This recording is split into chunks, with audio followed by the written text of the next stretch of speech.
few weeks back, I had the chance to interview Natalia Bonfini. If you don't know who she is, she's an amazing singer-songwriter. She's been featured on many radio stations, she won Songwriter of the Year in the New England competition, and she plays over 150 shows per year. In the interview, we're going to talk about how she went from having a day job to going full-time musician and some awesome songwriting tips. So without any further ado, here's the interview with Natalia Bonfini. Thank you for coming out to the show and just hanging out and sharing your knowledge with all of us. And thanks for being out here.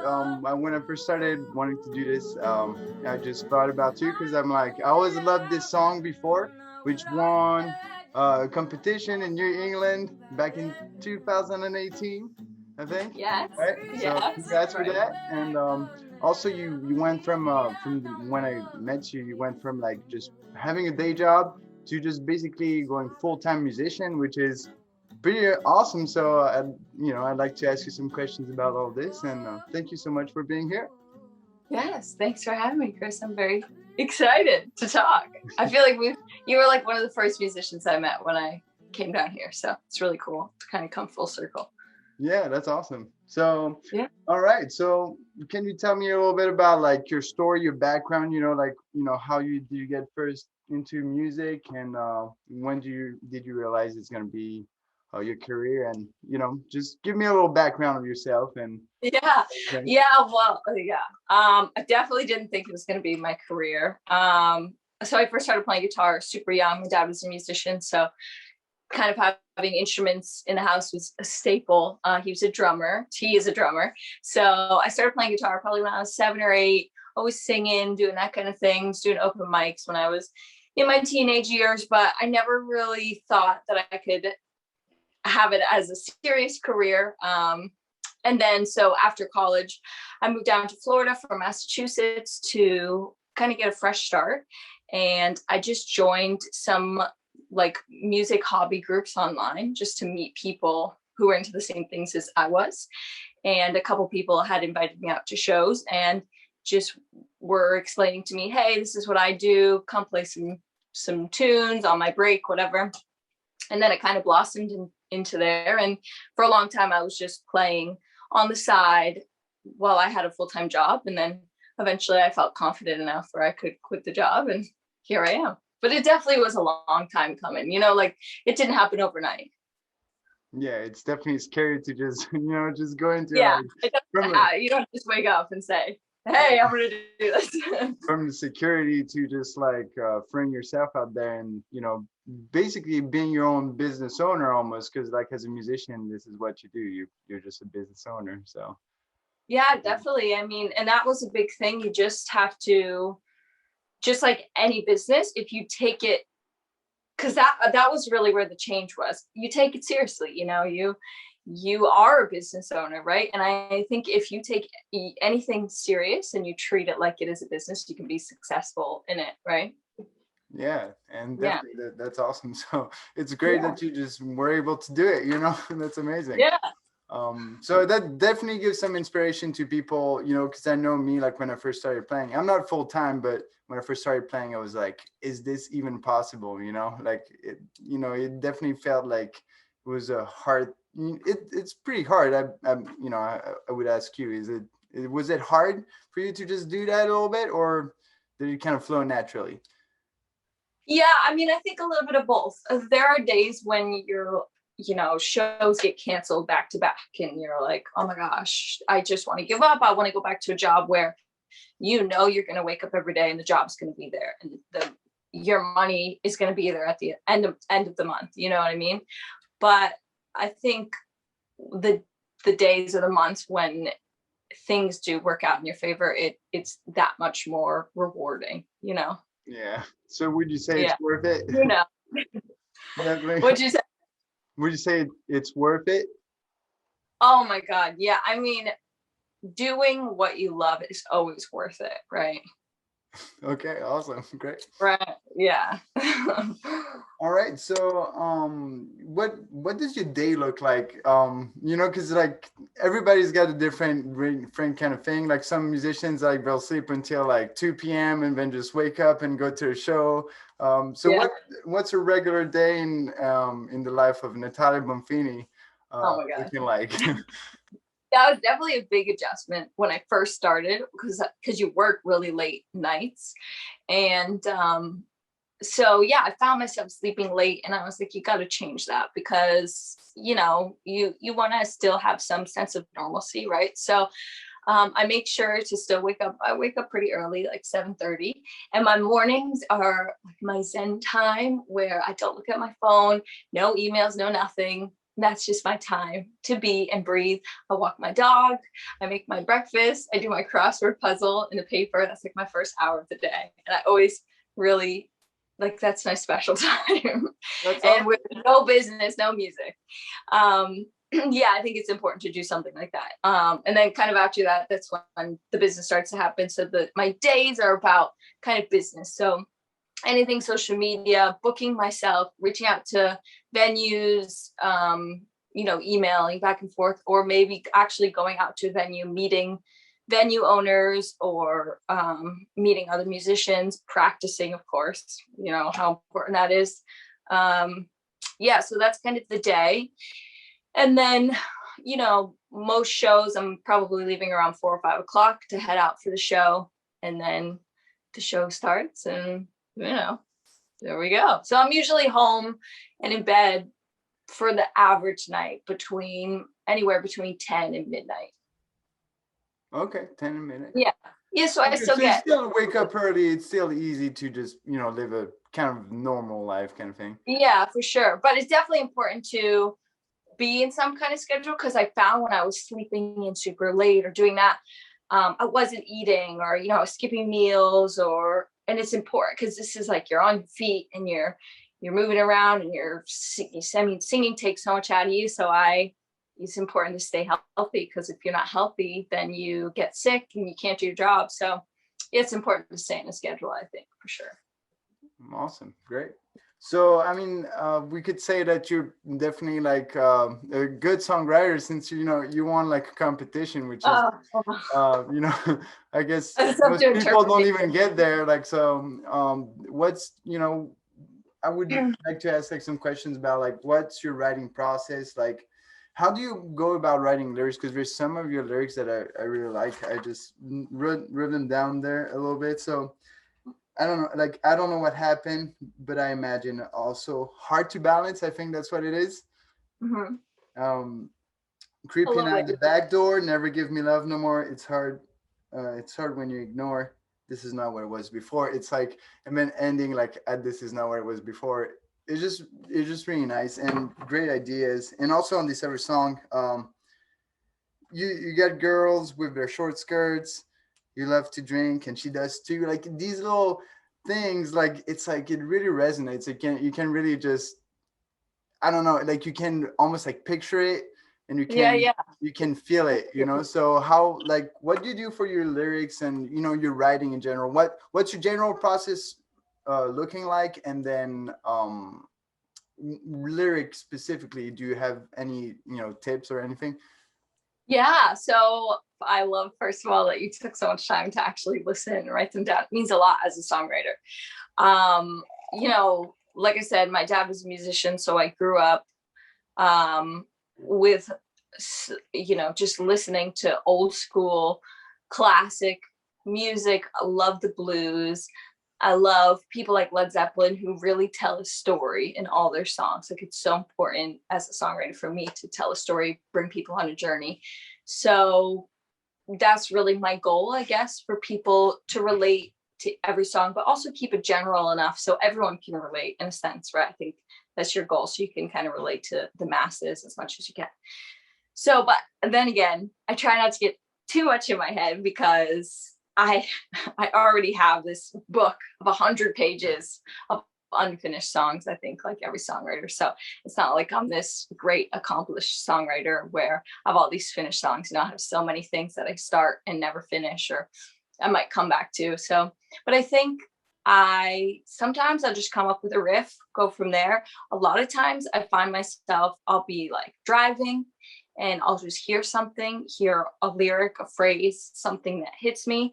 I'll record it on my phone, come back to it later. I think, yeah. So it's all about just maybe carrying a journal and writing, or like having your phone recording it. You don't never, I used to feel pressure to finish it right in the moment, but just bits and pieces. Sometimes you never know when they're going to match up later on, I guess. Yeah. Yeah, that makes sense. So Yeah. like, would you say have you ever studied, or like is it just more something that kind of came natural, or like, because there's books on writing lyrics and stuff like that. I've got into this new one by writing better lyrics by this dude at Berkeley. Like, I don't know, like to you, did you ever like study or anything, or just kind of let it come and just listen to music and do stuff like that?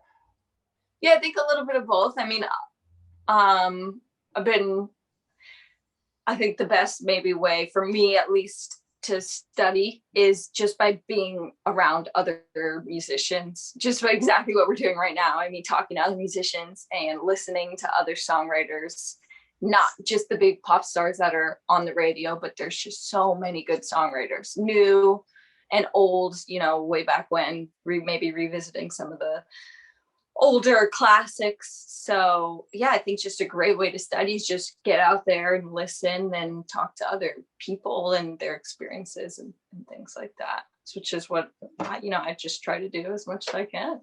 Yeah. Cool, awesome. So what you're saying is basically like for studying like about writing and doing lyrics is mainly you just want to hang out with other musicians and just kind of like soak it in and just listen to music and soak it in. Yeah, because you really can. You can learn a lot about, the makeup of a song just by listening. I mean, even the Beatles, for example, like they reuse so many of the same like makeups in their song, right? So you can learn a lot just by listening to artists. Yeah, really. Okay, awesome. Yeah. I guess it's hard to explain. You just gotta listen. Yeah. No, I feel you. Yeah. It's good. Like sometimes it comes naturally. Sometimes it's like a little long time coming. Yeah. But yeah, I feel like for my songs, I'm always like criticizing back as well. Like I come back and I'm like, oh man, I had a flat note over here, and then I'm like, and this Totally is easy. And then, do you feel that way at all? Either? Yes. Oh, I totally do. And it's so important not to do that, because you'll never finish a song, right? And I sometimes I look back, and I used to, especially, in my like older teenage years, I would look at the songs that I wrote when I was like 10 to 13, and I'd say, oh my God, those are terrible. Those are terrible. I can't believe I wrote those, but I kept them. And now that I'm in my, mid 20s, I look back at those and I'm like, oh my gosh, those weren't so bad. And you can tell that I just didn't care. I didn't care that all the words rhymed, and it was just so much more free flowing. And that's why I was just writing like crazy when I was young, because I wasn't so hard on myself. And, that's when that one hit comes out, when you're just free flowing and just writing as much as you can, just writing every day. Yeah. Okay. But it's so easy to be hard on yourself, for sure. No, I get it. Okay. So what I think I hear from you is like you're saying, just don't judge yourself so much, just kind of let it free flow. And you said writing every day, so do you actually write every single day? Like, do you have a journal that you wake up in the morning and write every day? I try to do some type of writing, whether it's writing like poetry, or even, like I said, maybe not physically writing, but just recording a thought or something like that, just to keep my mind active artistically, maybe. Okay. Yeah. Sounds good. Mm-hmm. Great. Yeah. Awesome. All right. So, like, can we delve a little deeper into like how you transition from going from your day job to just going like full time, and like what's been really like, is there been like hard times, like moments where like, oh, you were having trouble, like, just kind of like zoom in a little more into that part of your life maybe, and just Yeah. share what was happening. I was when I first started, was I like, I think I told you, I went to a couple friend shows, so they kind of connected me with those venue owners. So I was able to start to build my resume, which is really important. You know, if you're trying to start out kind of new, I didn't have a resume at all. I didn't even have any equipment. I didn't even have a set list. I mean, I could barely fill out a 3-hour show with music. So, yeah, I spent a lot of time working on new songs. Like I said, listening to other artists, actually going out, listening to people, seeing what they were playing, and kind of coming up with my own renditions of that, or, you know, seeing what the audience members liked. And I spent a lot of time I would pull up a popular street, like main street, for just your local main street, and I would zoom in on a map, right? And I would zoom in on every single restaurant, and I would cold call them, and I'd say, hey, do you have live music? No, we don't. Okay. Hey, do you have live music? And maybe I'd call 100 people, and maybe 2 of them would have live music, and maybe 1 of them would hire me. And it was like a really slow going process, but that's how you start your resume from square one, you know what I mean? And slowly you can kind of get references, I guess, and then it becomes easier over time to book. So yeah, I don't think I quit my day job. I was really rushing to shows while still working my day job. I probably playing up to 5 shows a week. That's when I really felt comfortable to quit and feel like, okay, I can sustain myself. Yeah. Yeah, it's definitely annoying because like at first when you first start, you like call all these places and email all these places and nobody answers to you, and you're like, it's terrible. Yeah, but you learn. I mean, you look back, you see what email templates work. Does calling work better? Does messaging them on Facebook or going in person? Or, you know, I mean, like, you get more comfortable just chatting, because it's scary just calling some random person, but you know, you get more comfortable, and you get more comfortable talking on stage, and it's all with time and practice. And I'm still getting more comfortable every day. And I have played like hundreds and hundreds of shows at this point. So there's never a time to stop learning and growing. Yeah, definitely. That's awesome. Yeah, you know, for sure. Yeah, not as the extent as you know, but so like now that you know, after doing all of this, like, do you have a specific process that you go through, like, or is it just still kind of like cold calling, emailing, Facebook? Do you do mainly just these 3 things? Yeah, I think I've had a lot of success with those. Some places, I should say, will have an app that are, you know, really organized with their music, will have an application process online. So you always check their website. And I say Facebook because a lot of places will actually advertise music on Facebook. So you can kind of go in feeling prepared, like, oh, I see that you have music Friday, Saturday, Sunday at this time. These are the dates I have available. Here's this. So yeah, I do mostly if I'm reaching out to a new venue. Now I've kind of created my website. I have a press kit, which is basically a artist's resume. And that's got photos, videos, links, you know, just something I've worked on over the years. And that's something anyone can do for free. I did it just by watching YouTube videos and kind of learning how to do that online. And so I'll call a place. I'll say, hey, who can I reach out to? Can I have an email? And they'll say, yes, here's the email. Then I'll follow up with an email and send over my press kit. And, you know, 8 times out of 10, maybe they won't answer, but then 2 times out of 10, they will. So that you just kind of go from there. And that's just part of the whole process, you know? Okay, cool. So that's the way it goes. You call, you ask for an email, and then you email, and then you follow up, basically. Yeah, for sure. That's most of your process, and sometimes you just like go directly on the Facebook page. Oh, yeah. And, you know, another thing that a long time ago when I first started out, that I really recommend is just going to open mics. If a venue has an open mic, and because that's just the quickest way for them to hear you and for you to kind of show your skills in a quick 15-minute set. So that's another great way to kind of get your foot in the door, is just go to their weekly open mic. Open mic, cool, awesome. Yeah. All right, Yeah. do you have any, like, let's say let's practice, like, let's say I'm the venue owner and you call me out, and let's see, what would you say, you know?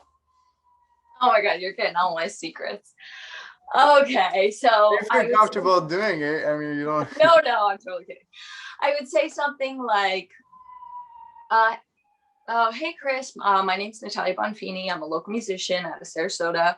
I see that you have live music on Friday nights, and I just kind of inquiring, and if, well, I don't know, could you please direct me to the person that books your live entertainment? Something super simple, super simple. And most likely they'll say, yeah, that person is not available right now. And then Yeah. you say, oh, great. Can I grab their email? You know, you really kind of want to be forward. Don't say, oh, okay, I'll call back, because they're never going to be available. You want to say, oh, can I get their phone number, their email? When can I call back? Can I stop in?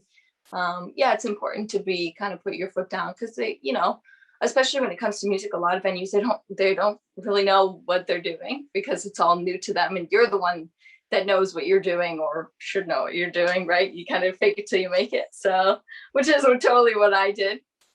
Yeah. So you definitely have confidence, because yeah, you'll be okay. Awesome, perfect. Yeah. That's so valuable. That's so nice of you to share that, because you know, like, I wish I heard that like 3 years ago. You know what I'm saying? Yeah, me too. Me too. So yeah, thank you so much. I appreciate you. Mhm. All right, so we talked a little bit about dealing with slow periods on the phone. So you told me you do winters in Florida here, and then during the summer you go back to Cape Cod, which is where you come from and where those delicious chips come from as well. I love this. I can't stop eating them if I'm having.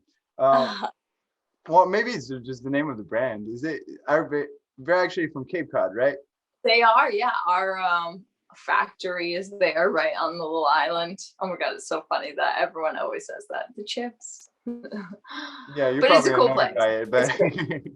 No, it's great. it's just really good chips. You know what I'm saying? No, I know what you're saying. Trust me, I just bought them yesterday. Oh, there you go. So, how did you deal with COVID? Because I think that'd be really valuable to know about that, you know? Yeah, so when COVID happened, it was very, very sad. I worked so hard. It was supposed to be the best summer I had ever had. You know, I really kind of worked up to this great summer from the previous year. And I had some really great shows booked. And then basically overnight, they just poofed away, as pretty much every musician listening can understand. Yeah. So I wasn't playing for a long time. And at one point I was like, I gotta wake up, I gotta think of something. These live streams, they're not really working. Everyone's doing them. I gotta stand out from the crowd. So I started doing something called porch fests, and they were really successful in terms of, I mean, how successful you could really be during COVID, where I would just advertise, you could come hire me to come to your house. And, you know, it's affordable, because I know that people are really struggling right now. If I can put out a tip jar and invite whoever you want, all the people from your neighborhood, however many people that you feel comfortable, and it'll be all outside, socially distant, have me on your porch, have me in your backyard, your front yard. And it was really cool. People were so excited to have like live music, socialization again. And people would bring their own chairs and their own coolers. And yeah, it was just nice to see people like, and it was safe. I mean, everyone was separated. So yeah, that's really how I got by this summer. And I think that's something that can even continue after COVID. Yeah, it's like picture like a little neighborly barbecue, you know? Yeah. So it's Yeah. kind of like private parties, but just kind of, Yeah. you know, more laid back for COVID, and, you know, Yeah. I guess. Yeah, like affordable private party for sure. Yeah. So, you came up with the idea yourself, or like, or how do you find out about that? Yeah, I was seeing some people advertise it on online, just different ideas. You know, I was researching a lot, but a lot of people would make it really like really intricate. You have to book up through this company and this and that and the other thing. And I thought, I just want to make it simple. I'm just going to post some bulletins around my neighborhood, whatever, post it at the local coffee shop, call my friends, post it on my social media. You don't have to book me through this company. It doesn't have to be this set price, whatever you can afford, whatever you want to hear. Let's just keep it simple. Let's bring live music to whoever wants to have it. You know what I mean? Because that's what was really important. Like, for me to be able to sustain myself, but for you to also afford it and for everyone to enjoy something that they're really missing. Right. Yeah. Great. Yeah. And when you say advertise, like you mean like posting on social media, of course, right? Like on your Facebook page and stuff. But you said like putting papers at places, kind of like at the Starbucks and just putting a little flyer. Something is easy, like, when you see a lost cat, please take one and call with your number and you can rip it. Something so simple. You don't have to pay money for like a lot of money for advertising nowadays. It's so simple just to put it at your local coffee shop, yoga store, grocery store, places that people were still going during the height of COVID, I guess. Right. I think because in the era of social media, we're like, forget about all that stuff. And it's like, it still works, so. Yeah, especially because the majority of the population that was hiring me were homeowners who were a bit older, and they don't maybe use social media like me and you do. So they are the ones that are going to take a little sign from a bulletin. So yeah, you really have to think of your audience. Great. Awesome. Thank you. Thank you so much. That's great insight. All right. So, now, like, what is one thing that you, like, if you boil it down to one thing, what is one thing that you wish you knew before you just jumped into it, or, jumped into your career as a musician? Yeah, I think when I first started, I was all about, and it's pretty ironic because the only reason I was able to start was because other musicians encouraged me. But I was all about keeping everything to myself. Like, oh, I just learned this song. I don't want anyone else to play it. Oh, I just booked this show. I don't want anyone else to know about it. But like, for example, if you look at the most successful songs on the charts, they have featured artists, right? Artists working together is so important, and you'll never be at the top unless you're working together, right? You can't do it alone. I just think it's really important to be open to working with other musicians, taking advice, giving advice. Yeah, I was really closed off at first, and I don't know why. I think it was just about, like, I was afraid something vital was going to get stolen, but that's just, I think, silly thinking. You have to be able to work together in order to be successful. Wow, that's deep. That's really interesting. So deep. I'm gonna go write a song about it. Yeah, no, well, that makes a lot of sense. I feel like I kind of went through that thing too, like where I'm like, oh, I don't want like people to know I'm playing at that place, so if not, we're gonna steal all my shows there and stuff. And and the more and more I just actually went like, hey, and my friend, hey, there's actually this place right here that we're trying to hire new musicians, go there and stuff. And the more you do that, it's almost like the more you give, the more you get back in different ways. And exactly. It doesn't have to be like the same person giving you a gig, but it's like it almost just kind of flows naturally. So that's you can't. First of all, you're not going to play a venue every day. So first, share the wealth for sure. I mean, there's nothing more that I want.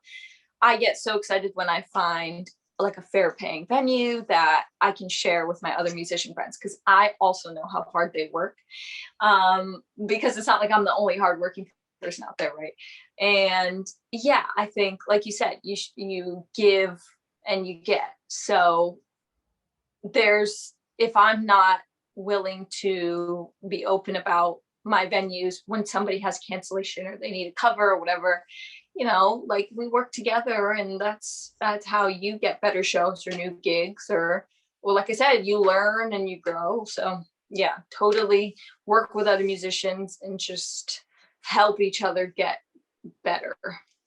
Amazing. That's awesome. Yeah. Like, I'm so glad I asked that question because that brought out something great. So thanks. Um, so what would you say are like your, what advice would you give to somebody that's just like in a day job right now and is like, oh my God, or like even if they haven't started performing or anything, what advice would you give them? I know like everyone's instinct is to say quit your day job, but I would say don't quit your day job. I would say see where you're at first, right?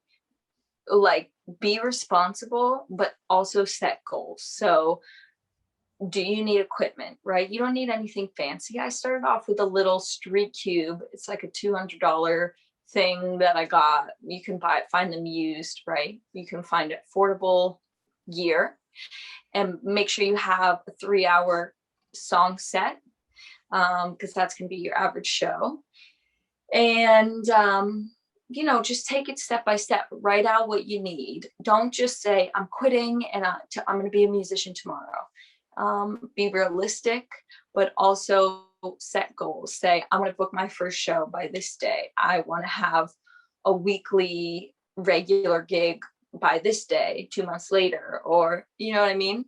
And within a year, I want to play 4 shows a week, And yeah, I think that would be my best advice. And yeah, find a mentor and work with that person. Yeah, I think that's a good start. Awesome. So when you say find a mentor, you had mentors, I guess? Yeah, well, I think I had a lot of mentors. I had over time, just people that I could reach out to and say, hey, is this a good place to go? Or I'm not sure about this, and they will kind of lead me. Is this good gear? Does this sound good? Should I leave? Should I stay? Whatever. And my parents it doesn't necessarily have to be a musician, right? I mean, my parents were really the turning point for me when I decided to leave my job, and they really helped me navigate that. And so it could just be a special person in your life that helps ground you. Yeah. That's amazing. Awesome. All right. Well, so what are the plans for Natalia Bonfini in the future? What are you going to do? Oh my gosh, that's a good question. Well, right now I have a really good thing going. I play, anywhere from 6 to 8 shows a week, which I'm really happy with. It's been amazing to finally start playing shows again, kind of through COVID, and I'm just doing my best to stay safe down here. I'm heading back up to Massachusetts for the spring and summer. And I think what I've really been focusing on now and growing on my side of the company is weddings. I love to play weddings. I love to celebrate that special day with people. So I've been really growing that side of my business, and playing just larger listening crowds, right? I love to play bars and small clubs and stuff because it's fun to just belt out and do my thing, and kind of play with that drinking crowd.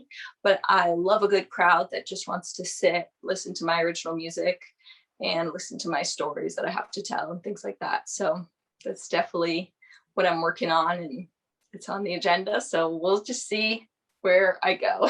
It's changing every day. Okay, that's awesome. Now you're going to come up with some new songs and stuff? Yeah. Oh gosh. Yeah. Definitely recording some new music is, like I said, with COVID, everything was like shut down, but that is coming up too. I have written so many songs. That's like been the best thing to emerge from this. I've just written a lot of songs over the last year. So I'm happy to put some new music out, hopefully soon. We'll see. That's great. Awesome. Yeah. So last thing, like where can people, like, listeners and stuff, where can they find you if they want to book you, if they want to just, just chat with you, or, just say hi, or find your music and stuff like that? Where do you go? So you can go to my website. It's nataliabonfini.com, which has all my social links, videos. You can message me, you can book me.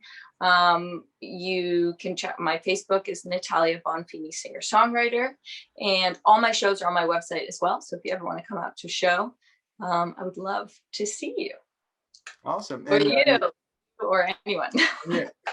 And your album? What's the name of your album on Spotify? It's called Beyond the Broken Pieces. Here you go. It's a great album. It's got awesome songs in it, and so just go there and listen to it. She's awesome.